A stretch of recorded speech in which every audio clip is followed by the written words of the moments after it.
qoruyursansa, sən deməzsən ki, belədir. Sən haqqı, ədalətin yanında olmalısan. Haqqın, ədalətin, heç nədən, ölümdən də qorumuram. Öldürün, canım qutarsın burada əzabdan. Ölümdən yaxşıdır. Nə edirəm belə həyat yaşayırlar? Nə həyat yaşayıram mən Azərbaycanda? Deyirlər, cənnət anaların ayağının altında. Hani cəhənnəm mənim ayağımın altındadır. Mənim uşağımı günahsız. Canım qurban verə aprel döyüşündə, bugünkü gündə mənim hər bir erməniyə 16 dənə erməni öldürüb 16 il iş veriblər mənim oğluma.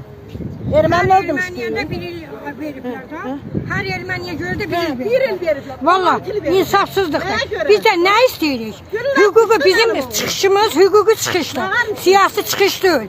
Bizim hüququmuz, biz istəyirik ki 17-ci ildə 2017-ci ildə aprel döyüşlərində tutulan uşaqlarımız türmədən buraxılsın. Haqsız yerə tutulan uşaqlarımız türmədən buraxılsın. Ölənlərimizə şəhid statusu verilsin.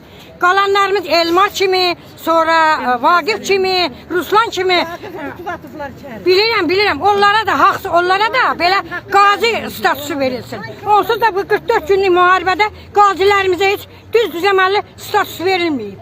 Nəyə görə tutulub? Erməni, bu da dünən sırağayın biz baxırıq, ermənini zaten səngərdə vurduğuna görə bizdə cinayət işi açılıb. Haqsızlıq. Nəyə görə? Xocalda, Xankəndində bizim əsgərə hücum eləyən erməniyə cinayət işi açılmır, bizdə açılır. Haqq, hüquq yoxdur. Biz də hüququmuzu tələb edirik. Başqa şey tələb eləmirik ki. Bizim də çıxışımız siyasi çıxış deyil. Bizim çıxışımız qanunidir. Biz dövlətin əleyhinə çıxış eləmirik. Biz prezidentin əleyhinə çıxış eləmirik. Biz deyirik, yəni haqqımızı tələb edirik. Ki, haqq, hüquq öz yerini tapsın. Bu qədər, bax, bütün dünyalarda var, görün, bu qədər haqsızlıq, tərtər haqsızlığı kimi. Adam oxuyur, adam baxır, hansı dövlətdə yaşayırıq biz?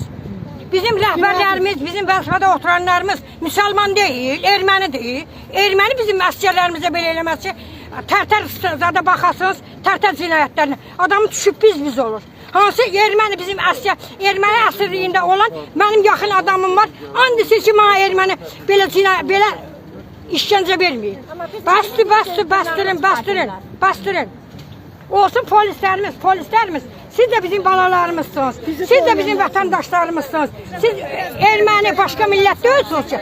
Əksinə, siz də bizim xalqının haqqımızı, siz qanuna, dövlət qanuna baxırsınızsa düzgün. Yox, siz diplom alanda, polis statusu alanda, diplom alanda siz andisisiniz, necə o həkimlər Hipokrata andisiyən kimi andisisiniz ki, haqqı, hüququ qoruyacaq. Belə qoruyur.